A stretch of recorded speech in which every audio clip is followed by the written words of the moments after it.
Go on with it, go on with it. Do us. So we are coming here with a force, yeah. Blessing the reap and we coursing on full.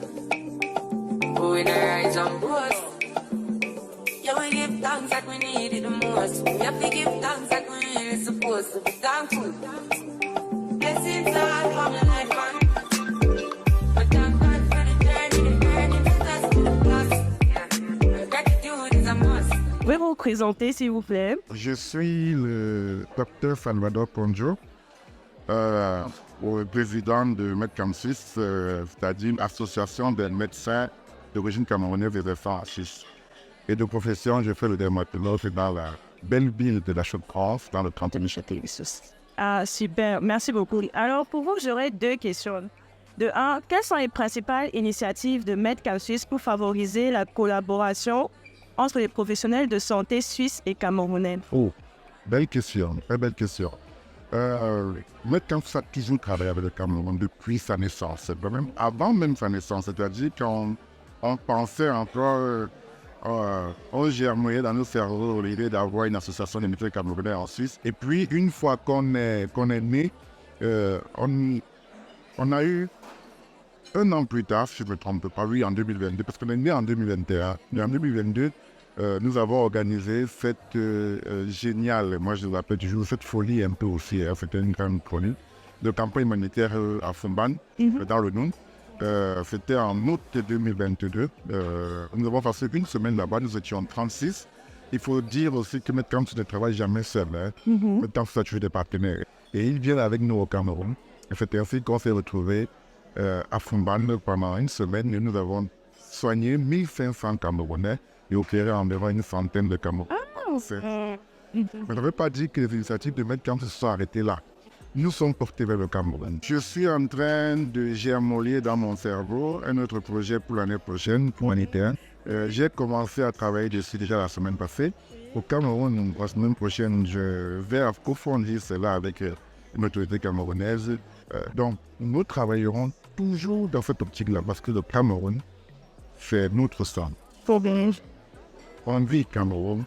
Et personne ne le changera jamais. Merci beaucoup. Vous avez du coup répondu à ma deuxième question qui était quel était le prochain projet en cours. Voilà.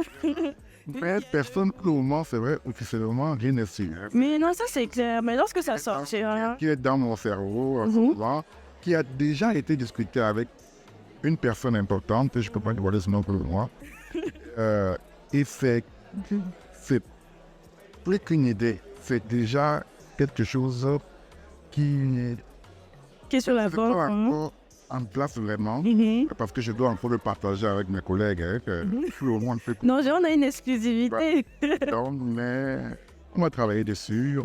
On aimerait le faire dans les 7-8 mois qui viennent, parce que c'est maintenant qu'il faut travailler. Voilà. Après, de ce genre ne se travaille pas en un mois, en une nuit.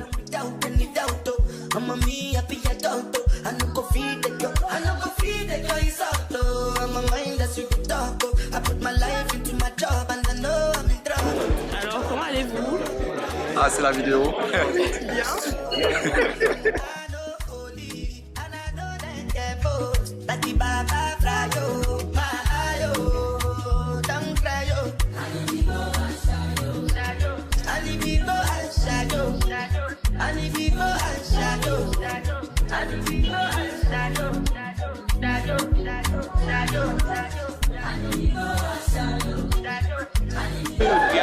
How do you feel to be here?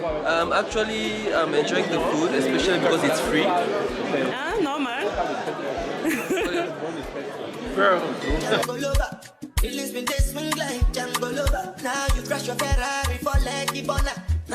Bonjour, pouvez-vous vous présenter s'il vous plaît? Bonjour, Dr. Son-Point, président de l'Ordre national des médecins du Cameroun. Enchanté, Dr. Son-Point. Alors, ma première question est, quelle est la stratégie de l'Ordre des médecins pour améliorer l'accès aux soins dans les zones rurales au Cameroun? Bon, écoutez, c'est une question un peu embarrassante parce qu'en réalité, la politique sanitaire du pays repose sur la santé publique, c'est-à-dire sur la tutelle. Oui. Mais l'ordre public quand même accompagne. Nous sommes souvent appelés à donner notre avis, notre position, à encadrer. Parce qu'en fait, le but essentiel de l'ordre, c'est de veiller à la bonne pratique médicale. Mais quand à ce qui concerne la politique sanitaire en zone rurale ou la politique sanitaire en groupe, ça relève du ministère de la Santé. Ah, d'accord. Et quelles sont donc les initiatives actuelles pour renforcer la formation continue des médecins au Cameroun? Bon, en ce qui concerne l'ordre national de médecins, depuis 12 mois, enfin 10 mois que je suis aux commandes, nous avons instauré mensuellement, ou bien tous les 15 jours, des cours en ligne de formation médicale continue. Et c'est très, très prisé. Et nous allons intensifier. Cette année, je me suis dit, je mets le système en marche. Mais dès l'année prochaine, ces cours seront obligatoires. Et chaque médecin devrait justifier d'au moins 3 à 4 participations de formation continue. OK. Et du coup, la dernière question.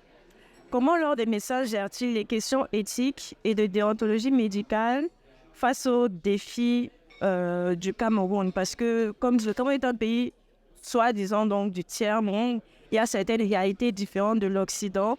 Comment est-ce que l'ordre fait donc pour gérer les mentalités de la population qui sont souvent amenées à aller voir des médecins traditionnels et ils ne font pas forcément confiance aux médecins normaux? Bon, votre question porte sur 2 choses. L'éthique et la déontologie. Exactement. Relève essentiellement de l'ordre national des médecins, mais il s'adresse aux médecins et pas aux patients. Bon, maintenant, en ce qui concerne l'application des règles d'éthique et de déontologie, nous avons rencontré les différents doyens de faculté. Nous leur avons dit de rendre les cours dans ces 2 domaines absolument obligatoires. Ce sera désormais des cours magistraux sanctionnés par des évaluations. Jusqu'à présent, ils étaient facultatifs, faits à la va-vite, en fin de cycle, souvent à la veille des soutenances, quand les enfants ont la tête dans la fête. Conséquence, nous retrouvons sur le terrain des enfants complètement démunis. Or, en ce qui nous concerne, notre vision de la médecine veut que l'éthique et la déontologie soient le couronnement des études médicales. Un médecin qui n'a pas ces 2 instruments en main est dangereux pour lui-même et pour la population. Donc, nous mettons du fil à ces 2 éléments. OK, merci infiniment. Franchement, c'était un honneur de pouvoir échanger avec vous. Et j'espère que vous passez un bon moment ici là auprès de ma bonne. Merci.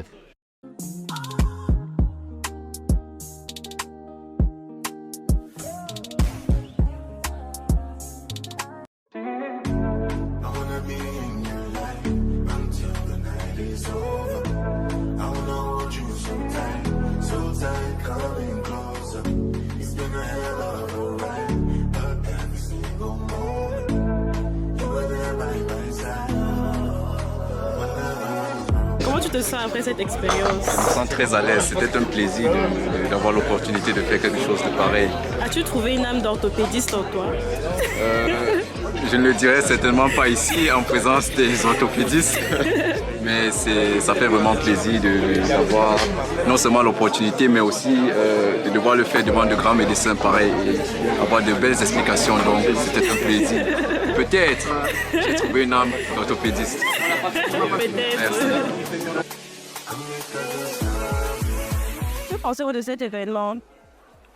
So I guess I'll start. Yeah, first off, it's basically my first time in Switzerland, and of course I'm really honored to be here as a medical student and aspiring doctor. It's really a great pleasure to see like what the medical system in Switzerland is like, and especially getting to exchange with other experienced senior colleagues, especially how things work, and the fact that the evolution that we're currently going on in surgery and specialists like orthopedics. I think it was really worth coming here, and I'm really, really happy to be.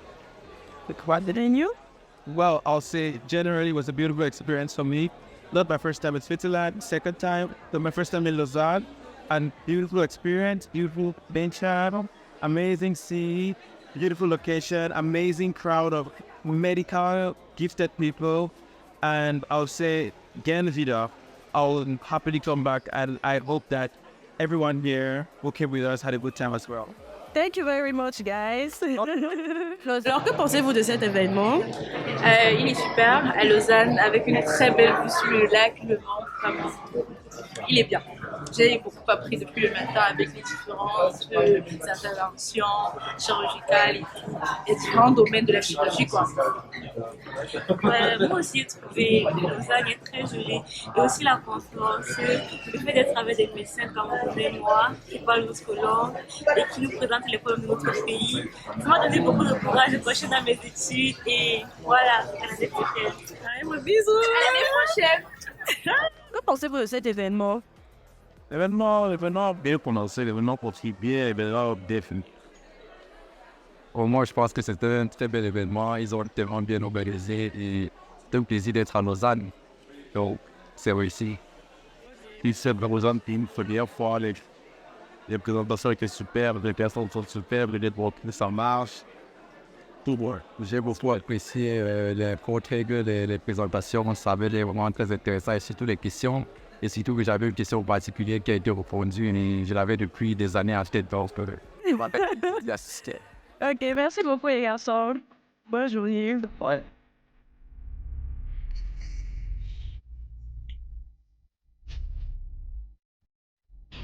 Alors, pour le patient avec 3 symptômes, il y avait 33 diagnostics.